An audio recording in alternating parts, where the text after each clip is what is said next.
I got like the best wave dropping in. I think I'm about to get so shacked going right, and then I see down the line back dropping in left, just get like the most epic wave and like doggy door at the same time. It's so epic.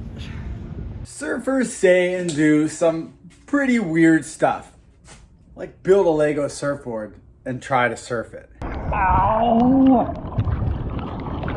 I'm Brad Jacobson, and in this episode I'm gonna discuss some of the weird, quirky things that surfers like to do. To surfers, these things seem common and everyday, but to the non-surfer, we have to look kind of weird. How about this surf language? Oh, dude, I got pitched so many times. I was in the lift. Dude. We've got anything from stoked, barrel to pitted, snake. I mean, the list can go on and on. And for someone who doesn't know much about surfing, a lot of this stuff must sound bizarre. Most surfers also are on this eternal quest for the perfect wave.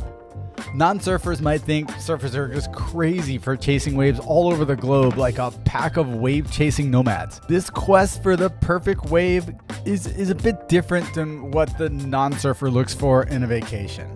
Surfers are looking for warm water, those perfect blue barrels, and the least crowded as possible. It goes way beyond just dreaming to yourself. There's huge social media forums that are just simply based on where to go and find these perfect waves. The surfer's mind expands out to just think, where can I go to find warm water and fun waves? One of the things that we do that's gotta look odd is the wetsuit shuffle. Watching surfers do the wetsuit shuffle, hopping around like penguins trying to put on a wetsuit, it's like witnessing a quirky dance performance at a beach ballet. It's awkward, and if you haven't taken off a wet wetsuit, it's like the ultimate struggle.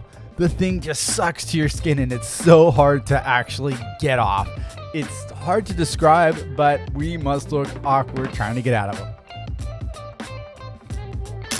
Surfers have a love-hate relationship with leashes.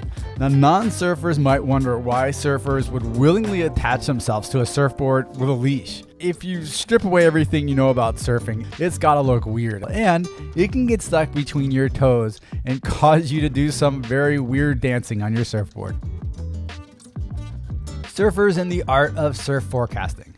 To the non-surfer, it's a mystery how surfers become mini meteorologists, obsessively checking the wave forecasts, swell charts, tide tables, wind charts, etc.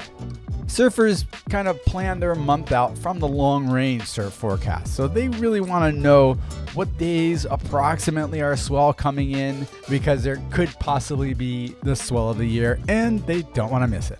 One thing the non-surfer probably doesn't even know is that surfers are consistently eyeballing the beaches around them. They're looking for that new sandbar. Because even when you're going through a flat spell, there's usually a sandbar somewhere around where you can find at least some fun waves. And if you know the area well enough and you kind of keep your eyes open for it, you'll find it, and it'll be less crowded than the more popular spots. It's offshore all day today, so we're probably gonna get more than one surf in, and it's like 6 foot, sick. So we're psyched. It takes a little bit of studying. See, surfers are smarter than you thought. Surfers are kind of superstitious for this next one. It's the wave curse. So, maybe surfers wake up that morning and look at the surf and, hey, it looks really fun at the local break. But you've cursed it somehow because by the time you put on your wetsuit and start to walk out to the beach, the winds have turned onshore, the waves are now closing out and are way smaller. It's just this surfer curse that we have. Ask a surfer if he's ever cursed the waves, and they'll fill you in with that. Surfers have a tendency to have a surfboard addiction, and I don't know how better to really word this, but non-surfers just won't grasp why surfers have more surfboards than shoes. I'm tripping.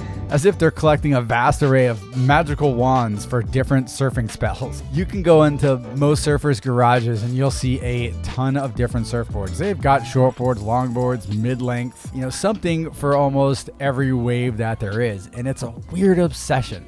We've got to have this new board. We've got to have a single fin. We've got to have a longboard, etc. It's hard to find a surfer who is satisfied with his surfboard collection, which is also called a quiver. They're always obsessed with getting a new board. What's the new thing that's out right now? Maybe it's phase of surfboards like what the mid-length went through or the twin fin. But surfers are always looking to up their surfboard collection. I think the non-surfer sees surfers as being like the Spacolis. What's up, dude? How's it going, man? It's such a good day to go surf and shred and blah, blah, blah. They think surfing is a very laid-back, mellow thing.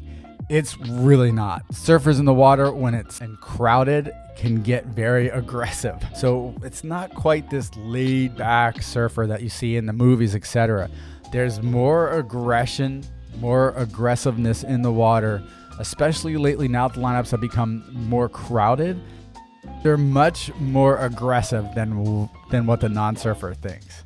Non-surfers might not understand it all because, and maybe it's a saltwater thing, but surfers are just odd. We're weird. We're a different kind of human. Surfers have a different vision. Surfers' minds are almost always thinking about surfing, about when they can get back out in the water, about how the waves are, where they're going to take that next vacation to find an uncrowded, warm, really fun wave. Thanks for watching this episode on Why Surfers Are Weird. I'm Brad Jacobson, and I'll see you on the sand.